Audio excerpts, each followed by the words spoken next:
성경적으로는 샬롬하고 인사를 하면 되는데 한국 전통 명절인 추석을 맞아서 어떻게 표현해야 되는지 모르겠습니다. 샬롬.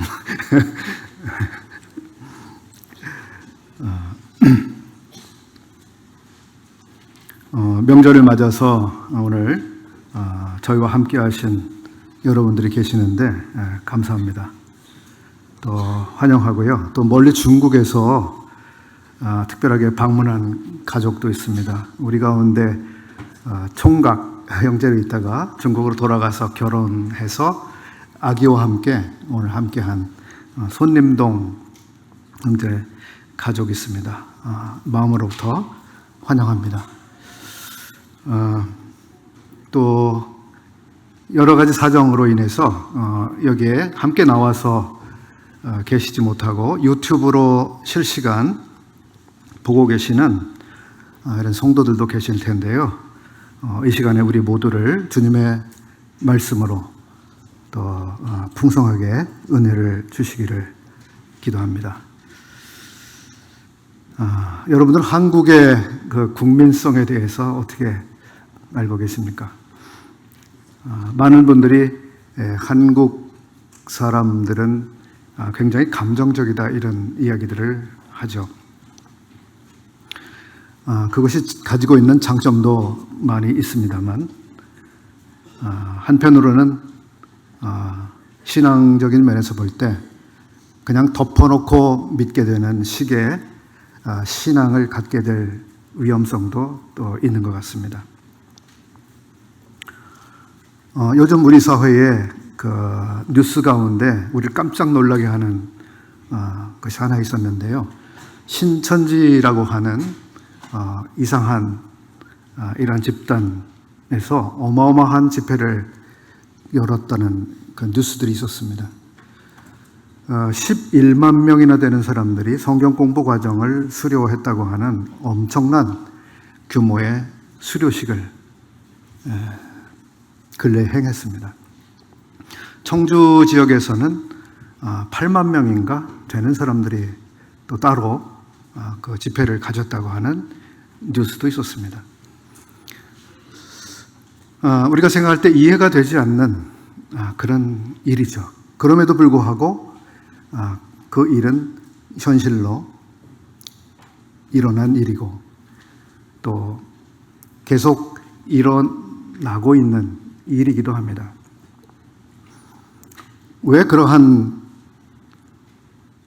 종교에 대해서 사람들이 관심을 갖고 또 그 안에서 무언가를 찾고 또 그 안에서 함께하고 있는 사람들의 숫자가 점점 그렇게 더 많아지고 있는 것일까 의아할 수밖에 없습니다.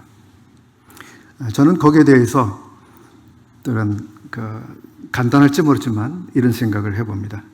그동안 한국 기독교 계가 걸어온 길을 생각할 때 이 한국 기독교는 굉장히 빠른 속도로 엄청난 규모의 성장을 해왔고 그러한 성장의 중심에 오순절적인 그런 신앙 이러한 영향력이 대단히 컸다고 하는 것을 부인할 수 없을 것 같습니다.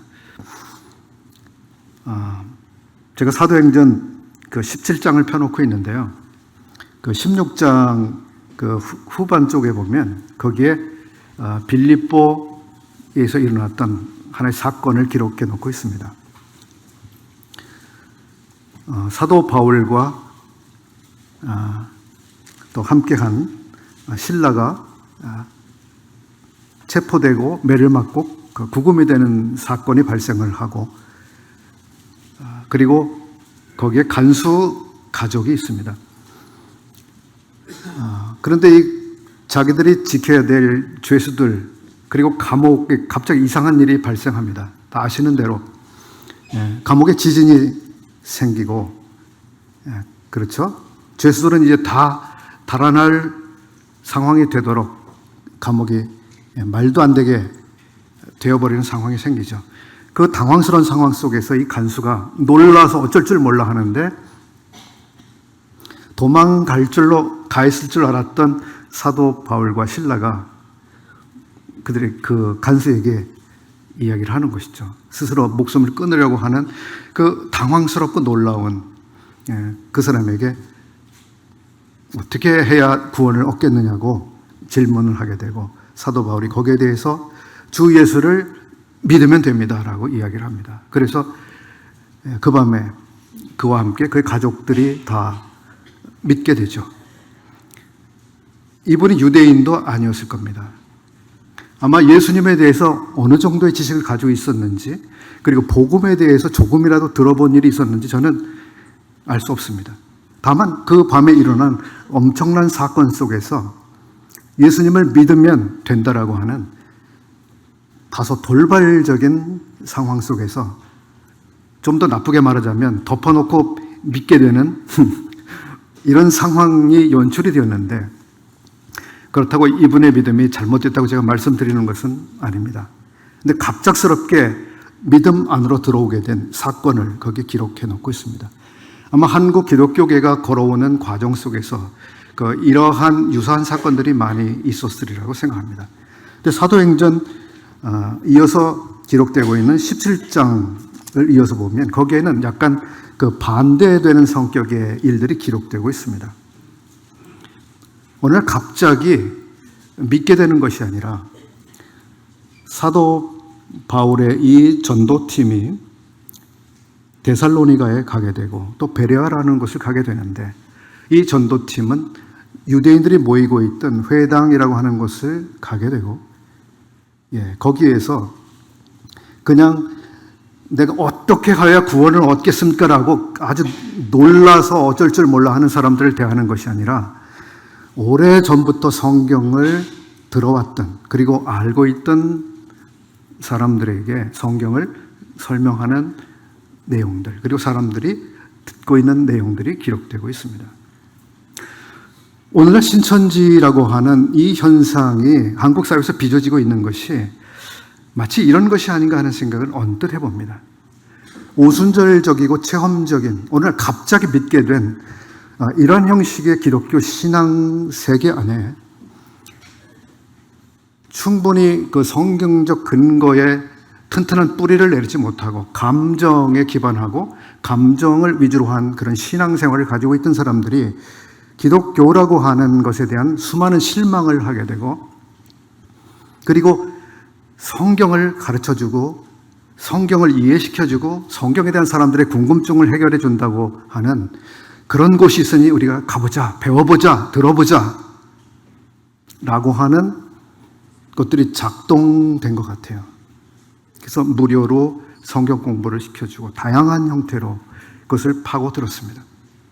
그 성경 공부를 하고 하는 형태를 통해서 이 신천지라고 하는 것이 어마어마한 사람들이 모이게 되는 하나의 방식이 되었는데요. 물론 그분들이 아주 신사적으로 한 것만은 아닙니다. 아주 비신사적이고 비난받을 행동도 굉장히 많이 했죠. 교회를 통째로 무너뜨리는 전략을 구사하기도 하고요. 어쨌든 이런 현상 속에서 그 한국 사회에 소위 기독교라고 하는 것을 조금이라도 알았거나 그 신앙에 적어도 관심을 가지고 함께했던 사람들은 이제 정말 성경적인 기독교, 성경이 말하고 있는 기독교, 성경이 말씀하고 있는 것들이 무엇인가에 대해서 한번 배워보고자 하는 이런 관심들이 있는 것이 아닌가. 그리고 그것을 지금 잘못 사용하는 사람들에 의해서 그 주도되고 있는 이런 모습이 우리 앞에 나타난 것이 아닌가 하는 생각을 가져봅니다. 많은 성도님들이 이해를 이미 하고 계시겠지만 우리가 모이고 있는 이 모임은 어떤 누구들보다 성경 말씀을 사랑하고 또 성경 말씀을 배우고 성경을 공부하고 성경에서 가르친 것을 기반으로 해서 우리의 신앙을 형성하고 말씀을 따라서 그렇게 살아가야 된다라고 하는 이것을 철두철미하게 가지고 있는 사람들이 모이고 있는 것, 여기가 아마 이 모임이라고 하는 곳일 것입니다. 그래서일까요? 다행히 우리들 가운데 그 이상한 그 신앙 운동에 영향을 받는 사람들이 많지 않아서 다행이라고 생각을 하고요. 오늘 이 시간에는 말씀의 목격자 된 사람들이라고 하는 제목으로 말씀을 나누려고 합니다. 이 제목은 누가복음에서 인용한 말씀의 한 문구입니다. 누가복음 1장을 펴주시면 감사하겠습니다. 누가복음 1장 1절부터 4절까지 읽어보겠습니다.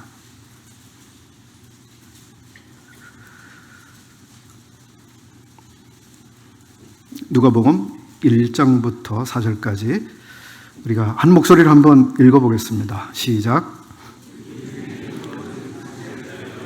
처음부터 목격자와 말씀의 일꾼된 자들이 전하여 준 그대로 내력을 저술하려고 붓을 든 사람이 많은지라. 그 모든 일을 근원부터 자세히 미루어 살핀 나도 데오빌로 각하에게 차례대로 써 보내는 것이 좋은 줄 알았노니 이는 각하가 알고 있는 바를 더 확실하게 알려 함이로라. 누가복음을 기록한 이 저술자는 누가라는 사람이죠. 1장의 머리글을 방금 우리가 읽었습니다. 여기에서 자기가 왜 누가복음이라고 하는 이 기록을 저술하려고 하는지 그 의도를 밝히고 있습니다. 그것은 데오빌로라고 하는 당시 꽤 유력했던 사람에게 자세하게 유대사회에서 일어났던 어떤 사건 그리고 사람에 대해서 자초지종을 기록해서 전달해 주고자 하기 때문입니다. 그렇게 함으로써 데오빌로라고 하는 사람이 부분적으로 알고 있었던 불완전한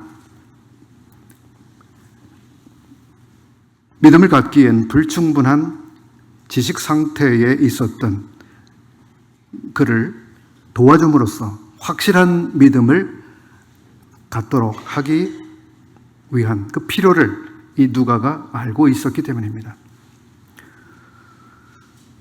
누가라고 하는 이 사람은 데오빌로라고 하는 당대에 여기 각하라는 표현이 되어 있죠. 각하라고 호칭받는 대단히 지위가 높은 사람, 이 사람과 어떻게 해서 알게 되었고 또 관계를 맺고 있었기 때문에 이런 편지를 쓰게 된 것일까요? 그리고 데오빌로라고 하는 이 각하라고 불려지는 이 사람은 도대체 어디에 있는 사람이고 도대체 어떤 직책을 가지고 있는 관료였을까요?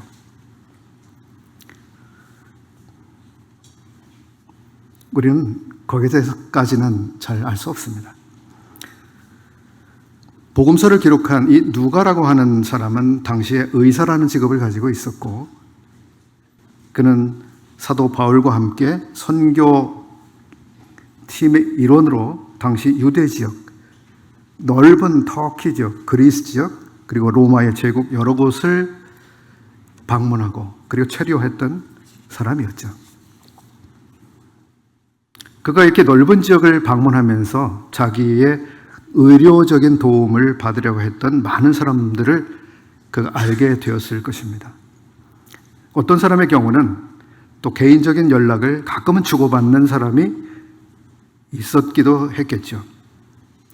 그러면서 그 사람들 가운데 어떤 사람들은 예수 그리스도의 죽음의 의미를 이해하려고 하는 그리고 탐구해 보려고 하는 사람들이 있었을지도 모릅니다. 아마 누가와 데오빌로라고 하는 이 사람의 이런 관계는 아마 이렇게 해서 이어지고 있었는지 모르겠습니다. 누가가 데오빌로와 대화를 하게 되었을 때 누가는 이 사람이 부분적으로 조금은 예수님에 대해, 예수님의 사역에 대해 어떤 사실들 그리고 예수님의 죽음에 대해서 어느 정도는 파악을 하고 있었지 않았나 하는 생각을 해봅니다. 왜냐하면 누가 그렇게 말하고 있죠. 어느 정도는 당신이 아는 바가 있지만 더 확실한 것을 내가 이야기해 드리고 싶어서 이 편지를 씁니다. 말하고 있습니다. 이런 일들은 꽤 많이 일어나는 일들이죠. 우리가 복음을 전하기 위해서 만나는 사람들이 기독교적 배경을 가지고 있는 사람들이 많이 있고, 또 성경의 일부분을 읽어본 사람들도 많이 있고, 예수님에 대해서 들어본 사람들이 많이 있습니다. 사도행전 18장을 보면, 아까 우리가 사도행전 17장을 열어봤었죠. 18장을 열어보시겠습니까? 18장을 보면 브리스길라와 아굴라라고 하는 유대인이 나옵니다. 사도행전 18장 2절부터 해당이 되는 내용입니다. 이 사람들은 부부였고요. 이탈리아로부터 고린도로 이사한 그런 부부였습니다. 이 사람들이 하는 일은 바울이 하고 있는 일과 똑같은 일을 하는 사람들이었습니다. 즉, 텐트를 만들어서 판매하고, 그렇게 텐트를 만들어서 판매하는 그것을 생업으로 하고 있는 사람들이었습니다. 그래서 생업이 같았기 때문에 아마 이들은 함께 일을 하고, 그래서 자주 이야기를 했을 것입니다. 그리고 바울로부터 이 브리스길라와 아굴라는 여러 가지를, 그 믿음에 대한 유익한 것들을 많이 배웠을 것입니다. 그리고 시간이 흘러갔습니다. 사도 바울과 일행이 또 어려움을 만나서 다른 곳으로 또 가게 되었고요. 18절을 이어서 보시게 되면 사도행전 18장 18절입니다. 바울은 더 여러 날 머물다가 형제들을 작별하고 배 타고 수리아로 떠나 갈새 브리스길라와 아굴라도 함께 가더라. 이렇게 해서 에베소라고 하는 지역에 이 브리스길라와 아굴라가 머물게 됩니다. 그런데 그들이 머물고 있던 에베소라고 하는 이 지역에서 이 부부가 또 다른 사람을 만나는데, 그 사람은 아볼로라고 하는 사람입니다. 이 아볼로라고 하는 사람은 알렉산드리아 출신이라고 24절에 기록하고 있습니다. 이 사람은 유대인이고 에베소에 왔는데, 이 사람은 학문이 많은 사람이었다. 그리고 성경에 능했다. 이렇게 기록하고 있습니다. 그리고 그가 일찍 주의 도를 배워, 그리고 열심으로 예수에 관한 것을 자세히 말하는 사람이었다고 기록하고 있습니다. 그런데 그가 또 가르치기도 했지만 요한의 세례만 알 따름이라 라고 하는 아주 의미 있는 단서가 거기에 있습니다. 브리스길라와 아굴라가 듣고 데려다가 하나님의 도를 더 자세히 풀어 이르더라. 이렇게 26절은 기록해주고 있습니다. 이 이야기들, 즉 브리스길라와 아굴라가 아볼로라고 하는 사람을 만났는데, 그리고 아볼로는 그 부부의 도움을 받아서 그의 믿음이 더욱 온전해지는, 온전한 믿음을 갖게 된 사실의 기록을 우리가 보게 되는 것이죠. 아볼로라고 하는 사람을 조금 생각을 해보겠습니다. 아볼로는 알렉산드리아 출신이다라고 기록하고 있습니다.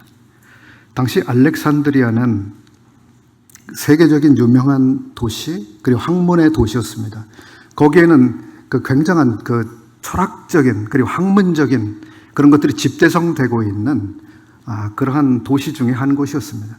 아볼로가 그곳 출신이었습니다. 그러니까 아볼로는 학문적인 도시에서 자라났고, 일찍부터 그가 학문을 해왔던 사람이고, 일찍부터 주님의 도에 대해서 그는 배운 바가 있었습니다. 오늘날로 말하면 신학에 있어서 석사나 박사와 같은, 혹은 신학 교수직을 하고 있었던 정도의 사람이라고 봐도 무방할 만큼 그런 사람이었음을 우리가 미루어 생각해 볼 수 있습니다. 그 사람은 열심히 말씀을 가르치기도 한 사람이었습니다. 그러나 요한의 침례 이상으로는 알지 못하고 있었다고 하는 것이 중요합니다. 그리스도의 침례에 대해서는 이분이 알지 못했습니다.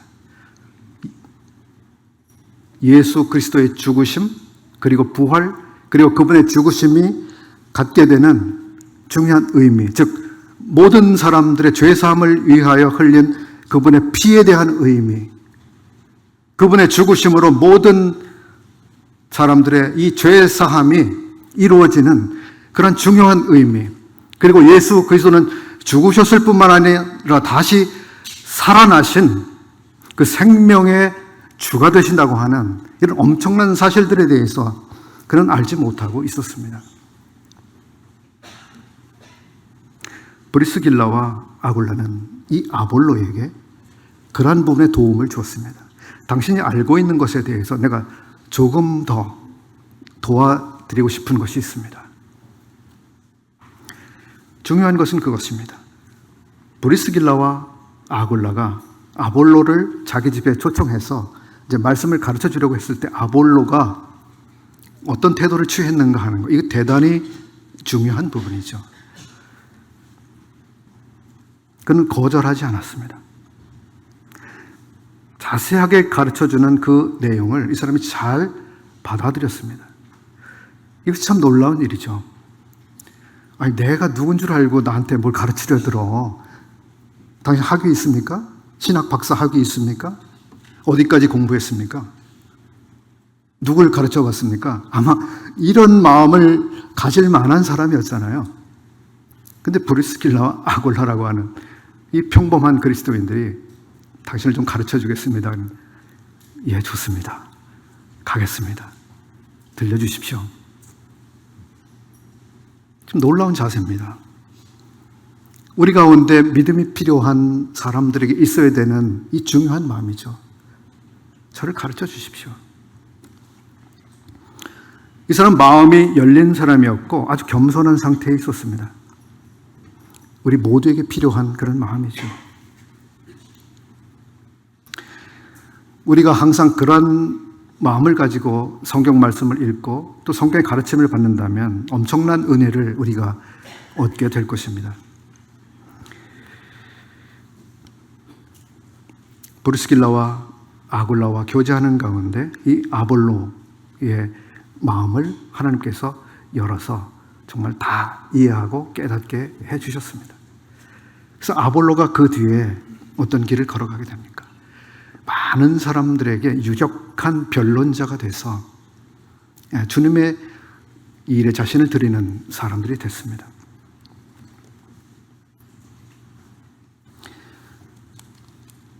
앞에 우리가 18장을 폈었는데요. 사도행전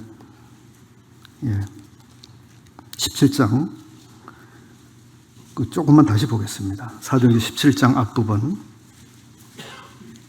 바울이 자기의 규례대로 저희에게로 들어가서, 즉 유대인들의 회당에 들어가서 3번의 안식일에 성경을 가지고 강론하며 뜻을 풀어 그리스도가 해를 받고 죽은 자 가운데서 다시 살아야 할 것을 증명하고,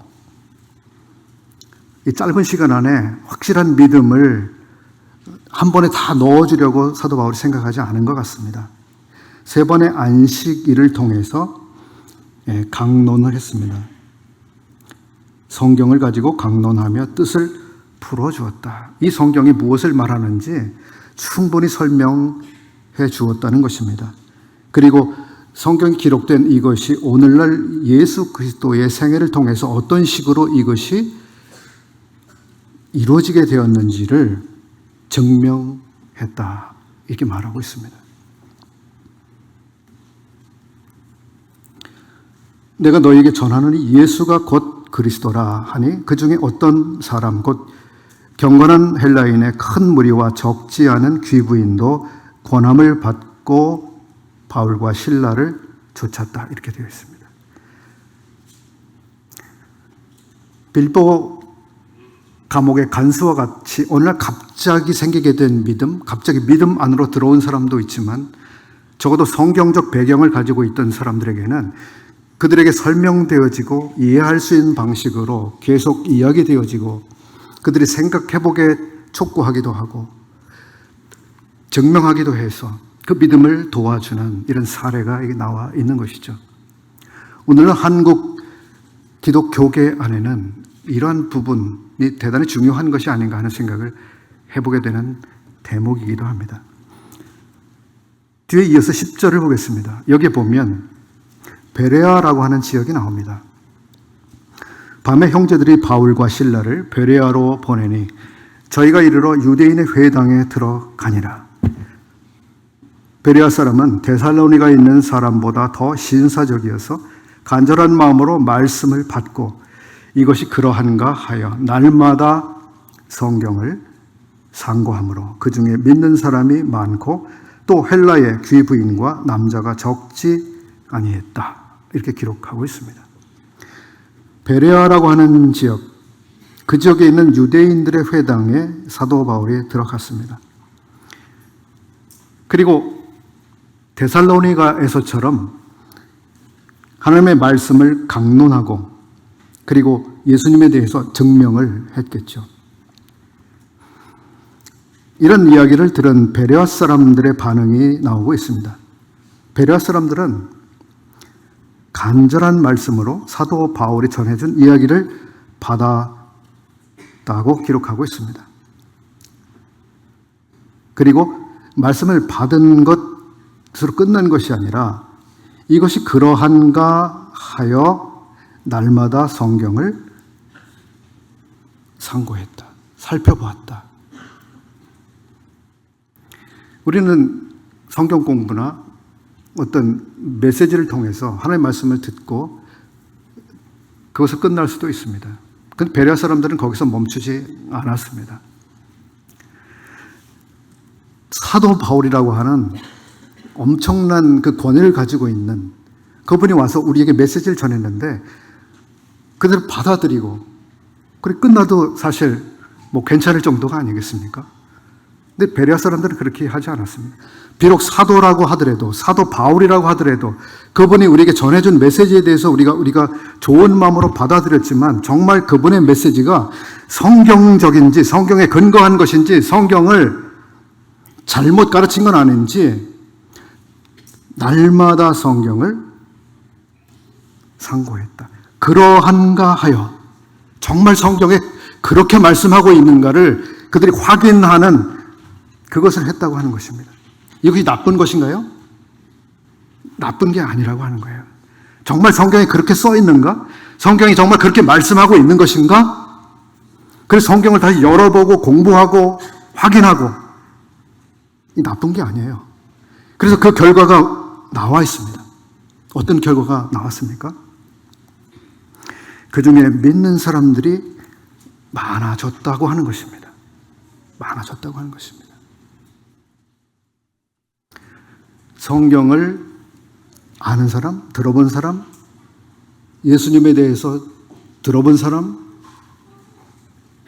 그리고 아는 사람, 이런 분들일수록 그런 분들에게 복음을 전하고 그들을 믿음 안에 세워주기를 원할수록 우리는 그들이 직접 성경을 읽고 성경을 상고하고 정말 그러한가 하고 성경을 확인하는 그것을 하도록 도와주면 거기에서 확실한 믿음의 뿌리를 내릴 수 있는 그런 결과들을 하나님이 주시는 이 사례를 우리가 보는 것입니다.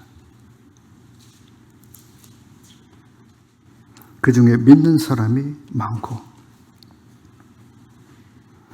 우리는 믿음이라고 하는 것이 오늘 갑자기 한 시간에 밑도 끝도 없이 갑자기 생겨나는 것이라고 생각하기가 쉽죠. 물론 믿음은 우리가 설명할 수 없습니다. 영적인 것이니까요. 그럼에도 불구하고 믿음은 정말 들음에서 난다고 말씀하시기도 했습니다. 하나님의 말씀을 듣고 듣는 과정 중에 생각하고 확인하고 정말 그러한가라고 생각해보고 그래서 아하 이거구나 이런 과정들 속에서 예수님 이분이구나. 예수님을 이분이구나. 성경에 기록된 이 말씀이 이것을 말한 거구나. 그렇게 우리의 마음에 다가와서 우리의 마음을 칠 때 우리에게 믿음이 생기는 거죠. 믿음이 또 자라나게 되는 거죠. 아볼로 참 신사적인 사람입니다.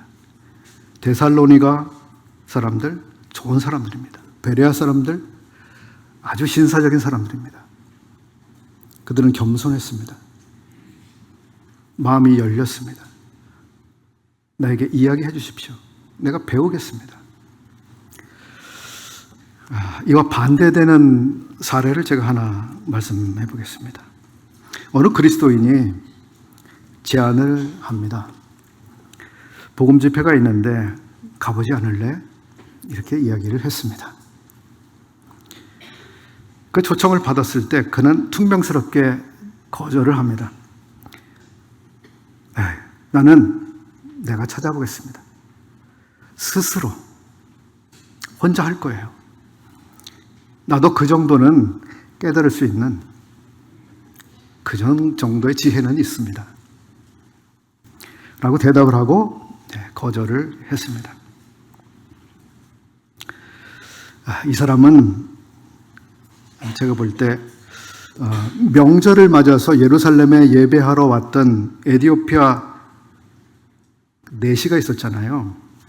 에티오피아 국가 재정을 총괄하고 있던 고위 관료죠. 한 나라의 재무 전반을 관리하고 운영하는 사람이니까 여러분 얼마나 그가 지혜로운지 아시겠죠? 학문도 상당했을 겁니다. 근데 이렇게 수준이 높았던 사람인데요. 이 사람이 예루살렘에 왔다가 허무하게 돌아가고 있었습니다. 그러니까 광야를 가고 있었을 때 빌립이라고 하는 사람이 하나님 보내셔서 자기에게 찾아왔습니다. 빌립에게 이렇게 이야기합니다. 내가 성경을 지금 읽고 있습니다. 이사야서라고 하는 여기를 읽고 있는데 도무지 모르겠습니다. 성경을 읽고는 있지만 지도해 주는 사람이 없는데 내가 어떻게 깨닫겠습니까? 당신이 나를 좀 지도해 줄 수 있겠습니까? 이렇게 하죠. 그리고 자기가 타고 있는 마차에 오르게 해서 배웁니다. 상당히 높은 지위에 있던 고관이었던 이 사람, 유력한 사람, 남에게 겸손하고 마음을 열고 나를 좀 가르쳐 주십시오, 도와주십시오, 그렇게 하지 않아도 될 만한 사회적으로 그런 사람이었음에도 불구하고 이 사람의 마음은 겸손했습니다. 열려 있었죠. 아까 말씀드린 나는 전도 집회에 갈 생각이 없는데요. 나는 내 지혜로 충분히 찾을 수 있어요. 그렇게 뜬 사람. 오늘날도 그런 딱딱하고 높은 마음을 가지고 있는 사람들이 있습니다. 이 앞에 말씀드린 그 사람이 누군지 아십니까? 제 손가락을 보십시오.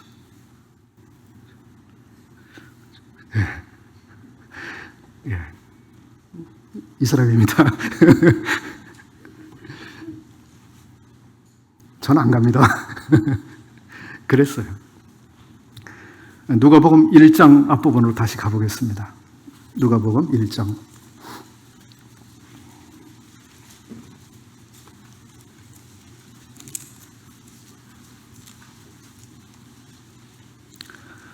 누가는 데오빌로요, 당신은 유대인들이 쓴 어떤 기록들을 이미 보셨습니다. 오늘날로 말하자면 당신은 교양 과정으로 개설된 기독교에 대한 강의를 수강하셨습니다. 또는 교양 과목, 교양 성경 과목을 이수하셨습니다. 라는 정도로 다가오죠. 이런 상태에 머물러 있는 데오빌로에게 누가는 편지를 통해서 그의 믿음을 확실하게 반석 위에 올려놓기를 원하고 있습니다. 그래서 자기가 지금 하려고 하는 이 기록은 이미 충분히 사실을 목격하고 확인한 사람들에 의해서 도움을 받은 사람들이 기록한 그런 바가 있지만 당신의 친구로서 당신이 나에 대한 신뢰를 가지고 읽어줄 당신을 위해서 나도 이 기록을 하고자 하는 것입니다. 이런 느낌을 전해주고 있습니다. 얼마나 친절한 생각입니까? 누가복음이 얼마나 길어요. 이걸 한 사람을 위해서 기록한다고 생각해 보십시오. 그의 믿음을 도와주기 위해서.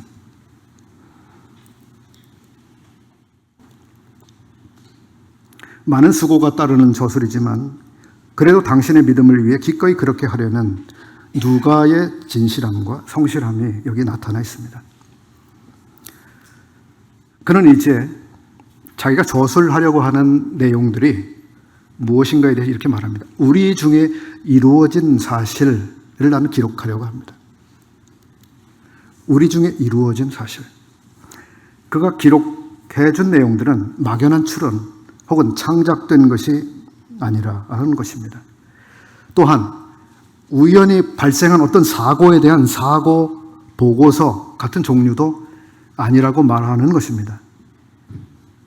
이것은 없는 이야기를 의도적으로 뭔가를 위해서 꾸며낸 기록이 아니라 사실을 기록한 것이라고 하는 것을 말하고 있습니다. 예수 그리스도라고 하는 분의 출생, 그분의 행하심, 그분의 죽으심, 그분의 부활, 그리고 그분의 승천, 이것은 사실의 기록이지 지어낸 이야기가 아닙니다. 우리는 여기에 대한 확고한 믿음을 가지고 성경을 읽고 있습니다. 우리 가운데 오늘 이 말씀을 듣는 분 가운데 그러한 부분에 대한 조금의 의심이라도 가지고 있는 분은 성경 말씀을 100% 그대로 신뢰하면서 읽을 수 없을 것입니다. 여기 또한 우리 가운데 이루어진 사실이라고 하는 말에는 이루어졌다라고 하는 말이 들어가 있습니다. 이루어졌다. 이루어졌다라고 하는 말이 무엇을 말하는 것입니까? 이것은 우연히 발생한 어떤 사건이라고 하는 개념을 가지고 있는 것이 아닙니다. 우연히 생긴 일이 아닙니다. 이루어진이라고 하는 말은 누군가에 의해서 의도되고 계획했던 어떤 일이 그 목적을 성취했다라고 하는 그 어감을 전달하는 표현이죠. 이루어졌다. 예를 들어서 정부가 5년 내에 이러이러한 목표를 달성하려고 하는 이 정책이 성공을 거두어서 성과가 충분히 이루어졌습니다라고 하는 어떤 보도를 우리가 접한다고 합시다. 이것은 우연히 어떤 수준의 그 국가의 어떤 일이 그만큼 도달된 것이 아니라 뭔가 어떤 정도의 수준까지 올리려고 하는 의도된 계획과 수단들이 거기에 있었던 것을 전제하는 거죠.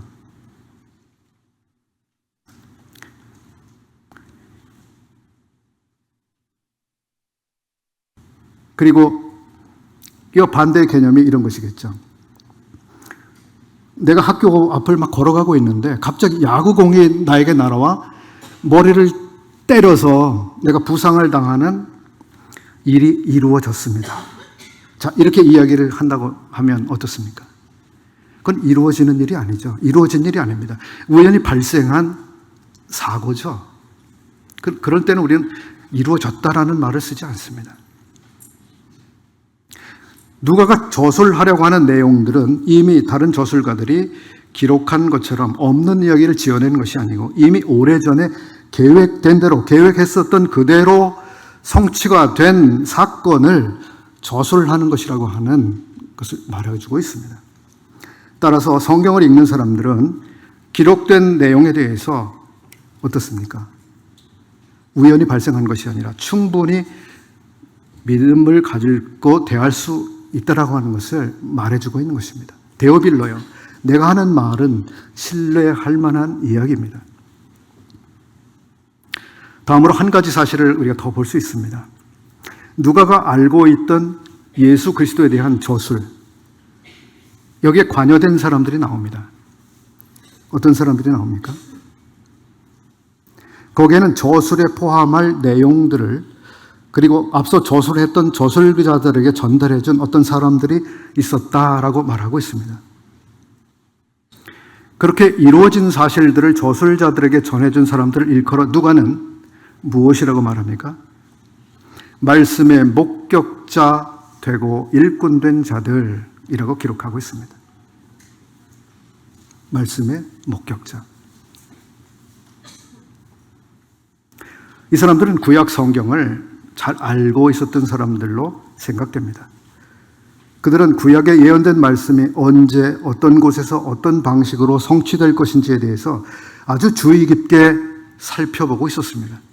하나님의 말씀, 구약에 예언된 말씀이 자기들의 시대 속에서 그리고 자기들 눈앞에서 어떻게 이루어지는지를 생생하게 확인한 사람들이라고 하는 것입니다.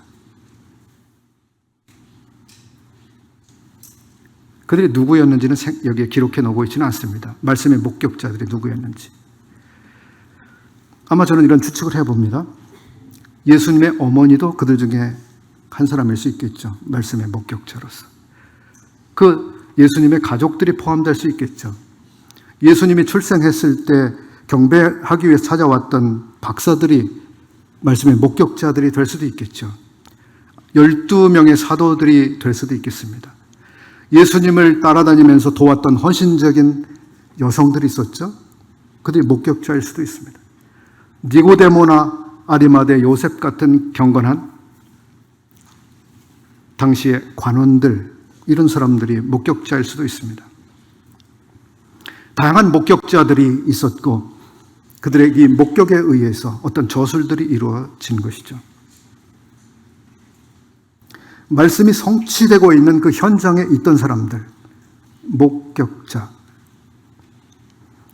그들은 눈앞에서 하나님 말씀이 성취되는 것을 눈으로 똑똑히 지켜봤습니다.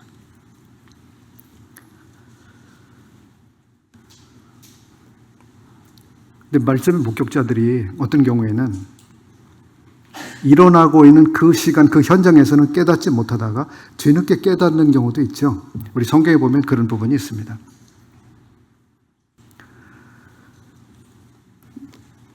그것이 이루어지는 시간에는 깨닫지 못했지만 뒤늦게 아하, 이것이 이 말씀이 성취된 그것이구나, 그 사건이었구나라고 뒤늦게 깨닫는 그런 일이 있었을 것입니다. 그래도 그것도 역시 목격 안에 해당이 되겠죠. 또 때로는 이런 목격자들도 있었습니다. 주님이 세상에 오셨을 때 당시의 제사장 그룹들과 서기관 그룹들, 유대인의 왕으로 오신 이가 어디로 오셨는지 알고 있었습니다.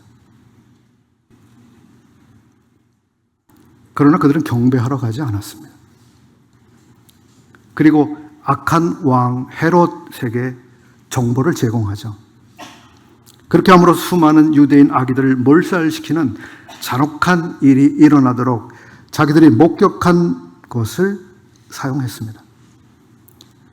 시간이 되실 때 마태복음 1장과 2장을 한번 보십시오. 오늘 제목이 말씀의 목격자 된 사람들이죠. 여기 좀 더 집중해 보겠습니다. 이 목격자들 가운데 누가복음 1장을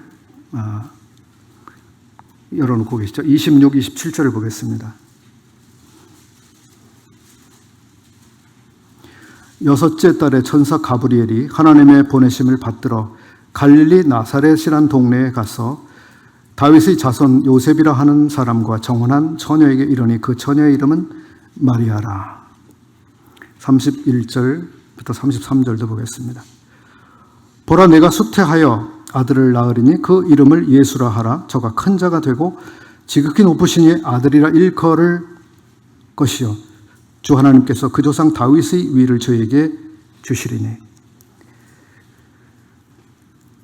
이게 하나의 그 기록의 일부분을 이제 보는 것이죠. 마리아라고 하는 이분은 하나님의 말씀이 자기를 통해서 어떻게 이루어지는지, 구약에 예언된 이 구주, 또 유대인의 왕이라고 하는 분이 어떻게 오는지, 또 자기를 통해서 그것이 어떻게 성취되어 가는지를 몸으로 체험하는 목격자 중에 목격자인 거죠.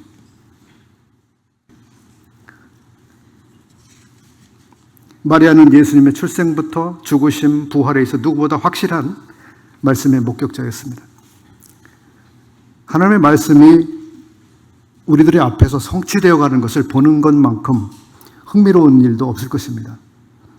여러분, 오늘날 하나님의 말씀이 우리 시대에, 우리 주변에 성취되는 것을 혹시 보시는 그런 일들이 있나요? 하나님의 말씀이 성취되고 있는 그런 것들을 보시는 일이 있습니까? 깨어 계십시오.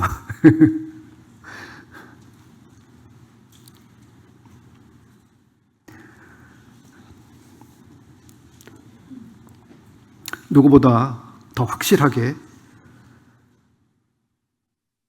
그것을 의식하고 계셨던 분이 있죠. 누굽니까? 예수 그리스도 본인이시죠. 그분 자신이 지금 누군가를 만나고 그리고 사람들을 가르치고 병을 고쳐주고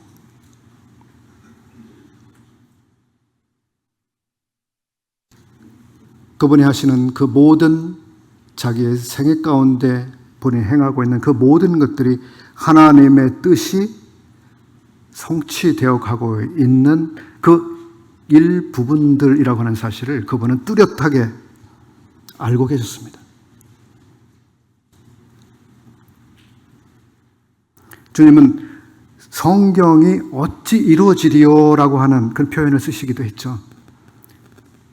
이미 기록된 그 말씀이 어떻게 이루어지겠습니까? 내가 그것을 모르고 있다면, 그리고 그것을 피한다면 어떻게 그것이 이루어지겠습니까? 그러니까 하나님의 말씀이 이루어지기 위해서 나는 지금 거기에 모든 관심이 가 있습니다. 그리고 내가 그것을 피하지 않고 그대로 나를 통해 이루어지도록 내가 그렇게 하려고 합니다. 그 마음을 그가 전달하고 있는 것이죠. 마태복음 26장 53, 54절을 보겠습니다. 마태복음 26장 53, 54절. 너는 내가 내 아버지께 구하여 지금 12영 더 되는 천사를 보내시게 할 수 없는 줄로 아느냐?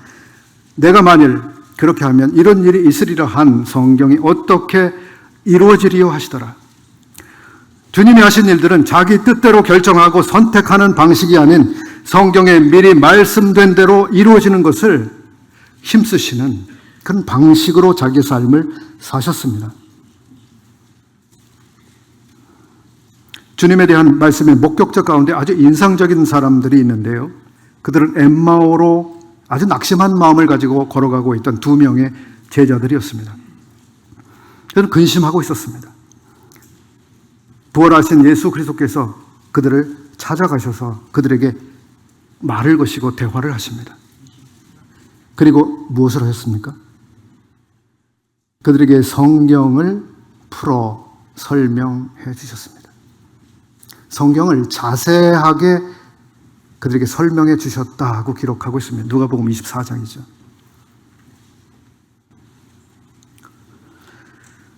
예수 그리스도 본인에 대한 성경 말씀이 어떻게 이루어졌는지를 그들에게 설명해 주신 겁니다.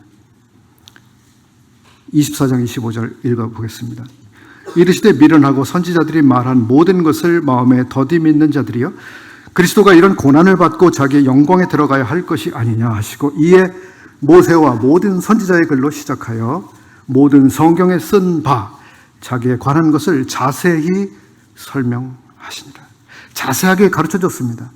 모세의 글, 구약, 그 모세 오경이겠죠. 선지서들의 글들도 예수님이 설명하셨습니다.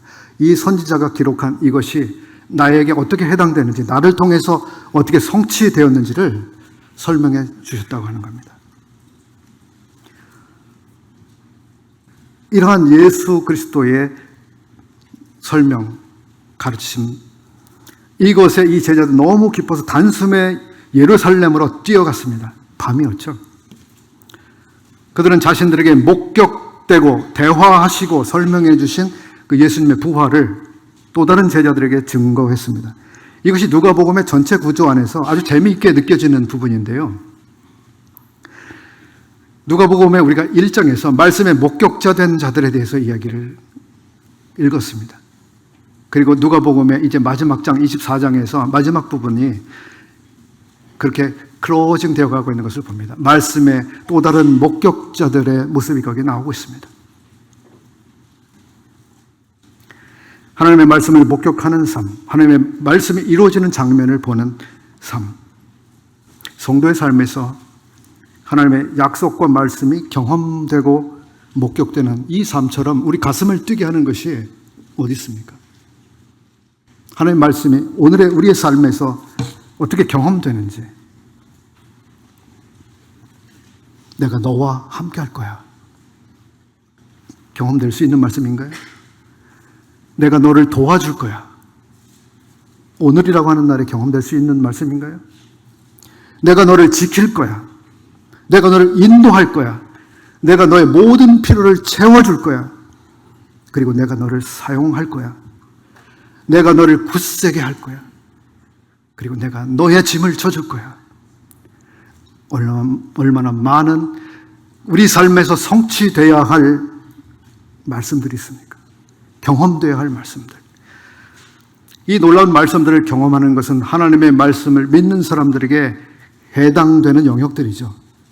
하나님의 말씀을 믿지 않는 사람들에게 해당되지 않는 전혀 다른 세계의 언어들입니다. 그렇지 않습니까? 하나님의 나라, 하나님의 세계 그 안에서만 이해되고 이루어지는 신비한 일들입니다. 성도들은 그 신비 안에 살고 있죠. 아직 이 놀라운 은혜 안으로 입국하지 않으신 분들은 속히 입국하시기 바랍니다. 놀랍습니다, 이 나라가. 우리가 살아가고 있는 이곳에는 여러 세계가 공존하고 있습니다. 정치인들이 몰두하고 경쟁하면서 뭔가를 잡으려고 싸우는 세계가 있습니다. 우리는 그 세계를 정계라고 말합니다. 정치 세계죠. 정계가 다 나쁘다고 말씀드리는 것은 아닙니다. 기업가들과 경제인들이 사업을 더 크게 하고 더 많은 부를 갖기 위해서 모든 것을 거는 그 세계가 있습니다. 우리는 그 세계를 재계 또는 경제계라고 칭합니다. 그런가 하면 인간들이 살아가고 있는 이 사회, 세계에는 문화계, 금융계, 학계, 법조계, 언론계, 연예계, 체육계, 수많은 종류의 세계들이 공존하고 있습니다. 이 세계 전체가 다 잘못되고 매도되어야 하는 것은 물론 아닙니다. 그러나 적어도 우리가 접하고 또 우리가 부분적으로 관계된 이 삶을 살아가면서 이 세계를 형성하고 있는 주된 사고방식과 가치관과 그들이 열심을 내고 있는 그 중심에 무엇이 있는지를 생각할 때 이것은 하나님의 세계와는 완전히 다른 세계라고 하는 것을 우리는 이해할 수 있습니다. 그 세계들은 하나님의 세계가 아닙니다. 그 세계 안에는 물론 경건하고 선하고 좋은 분들이 있죠. 그럼에도 불구하고 그 세계 본질은 하나님의 세계는 아닙니다. 왜냐하면 그런 세계들의 중심에는 하나님이 계신 것이 아니기 때문입니다. 하나님을 위한 세계도 아니기 때문입니다.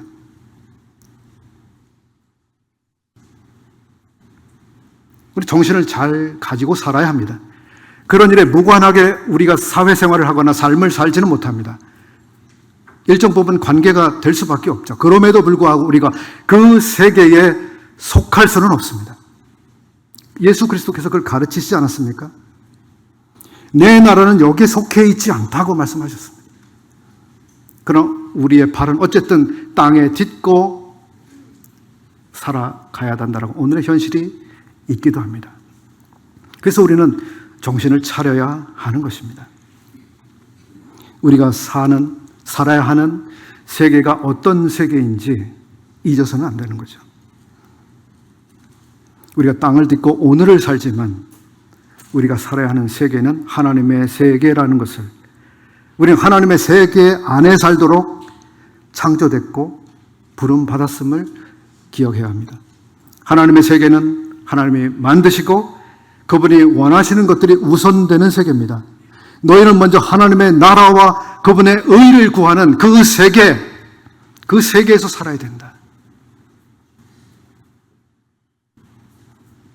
그분의 뜻이 이루어지는 그 세계를 살아가야 합니다. 모든 영광이 그분에게서 나오고 그분에게로 돌아가는 그 세계 안에서 살아가라고 하는 것입니다. 그분이 기뻐하실 일들을 추구하는 그 세계를 살아가라고 하는 것입니다. 저는 고등학교 때인가요? 노천명이라고 하는 시인, 우리 사회적으로는 뭐 비난받기도 하고 오해를 받기도 하는데요. 그분이 쓴 시 중에 한 구절이 그냥 가끔 생각이 납니다. 발은 땅에 딛고 또 하늘을 쳐다보며 살아갑시다. 뭐 그런 구절이 있습니다. 어쩔 수 없습니다. 우린 발을 땅에 딛고 살죠. 그러나 우리의 눈은 하늘을 보면서 살아갈 수 있습니다.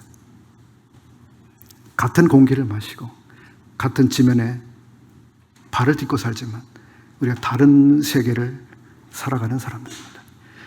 말씀의 목격자들, 우리 삶에서 말씀이 목격되는, 경험되는, 이루어져가는 이 오늘이라고 하는 날을 살아가는 우리가 되기를 주님 얼마나 기뻐하시겠습니까?